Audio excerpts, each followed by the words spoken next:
பிரியமானவர்களே, எப்படி இருக்கீங்க? நல்லா இருக்கீங்களா? சந்தோஷமா இருக்கீங்களா? இந்த காலை பொழுது ஆண்டவர் உங்களுக்கு ஆசீர்வாதமான ஒரு பொழுதாக உங்களை ஆசீர்வதித்து தருகிறார். எங்கெங்க ஆசீர்வாதம்?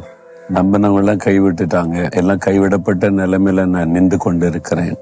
ஆண்டவரே என்னை கைவிட்ட மாதிரி தெரியுது அப்படின்னு ஒரு எண்ணத்தோட நிக்கிறீங்களா? சில சமயம் அப்படி வரும். ஆண்டவர் என்னை மறந்துட்டாரோ, என்னை கைவிட்டு விட்டாரோ அப்படின்னு நமக்கு நினைக்கக்கூடிய அளவிற்கு சில சம்பவங்கள் நடக்கும்போது மனதில் அது தோன்றும்.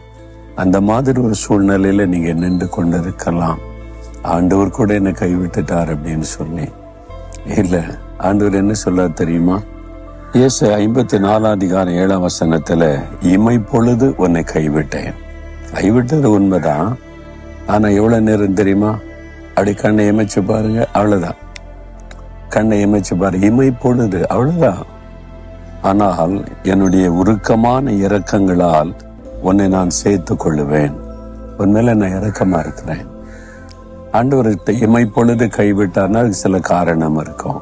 ஏன் அப்படின்னா, ஒருவேளை நம்ம செய்த தவறு நிமித்தம் நம்மளை அவர் பக்கம் திருப்புவதற்கு, நம்ம ஆண்டு விட்டு வழி விலகி போவது நிமித்தம் கொஞ்சம் அவரை திரும்பி பார்ப்பதற்கு, நம்ம வழிகளை சரிப்படுத்தி கொள்ள தேவன் இமை பொழுது கைவிடக்கூடும். அப்பதான் எல்லாம் கைவிட்ட போச்சு, ஒண்ணுமே நடக்கல, எல்லாமே கைவிட்ட மாதிரி இருக்க, கர்த்தரை தேட ஆரம்பிப்பீங்க. எங்க தப்பு நடந்துச்சு, ஏன் எனக்கு இப்படி நடக்கணும் யோசிக்க ஆரம்பிப்பீங்க. அப்ப அதை சரிப்படுத்தின உடனே ஆண்டவர் உங்களை அனைத்தை சேர்த்து கொள்ளுவார். அதனால இது இமை பொழுது வரக்கூடிய ஒரு பிரச்சனை, அவ்வளவுதான்.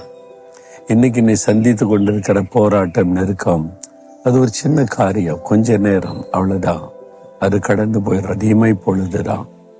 ஆனா உன் மேல நான் வச்சிருக்கிற இரக்கம், உன் மேல வச்சிருக்கிற ஒரு அன்பு, அது ரொம்ப பெரியது. அது உருக்கமான இரக்கம். உன்னை நான் சேர்த்துக்கூட புறம்பெல்லாம் தள்ள மாட்டேன். நீ பாவம் செய்துட்ட, என்னை துக்கப்படுத்திட்ட, நான் கைவிட்டுட்டேன் அப்படிலாம் யாரும் சொல்ல மாட்டார். நீ வா, நான் உண்மையில இரக்கமுள்ள தேவனா இருக்கிறேன் அப்படின்னு அணைத்து கொள்ளுகிற ஒரு தேவன் அவர். பேதுரு பாருங்க, ஆண்டவரே மறுதளிச்சிட்டார். மரியாதை கூட இல்லை. ஆண்டவரேன்னு சொன்னவரு அவனை எனக்கு தெரியாதுன்னு இயேசு மறுதளிச்சிட்டார் ஒரு சூழ்நிலையில. அப்போ இயேசுவனை திரும்பி பார்க்கிறார். அப்போ எப்படி இருக்கும்? என்னை மறுதளிச்சுட்டு என்னை தெரியாதுன்னு சொல்லிட்டு நீ இந்த இக்கட்டான சூழ்நிலையில நீ என்னை மறுதளிச்சுட்டேன்னு சொல்லும் போது பேதுரு யோசிக்கிறார், ஐயோ நான் ஆண்டவரை மறுதளிச்சுட்டா, இனி முடிஞ்சிரு, ஆண்டவருக்கு எனக்குள்ள தொடர்பே துண்டிக்கப்பட்டு போச்சு, இனி அவ்வளவுதான். அதை நினைத்த போது மனம் கசந்து அழுதாராம்.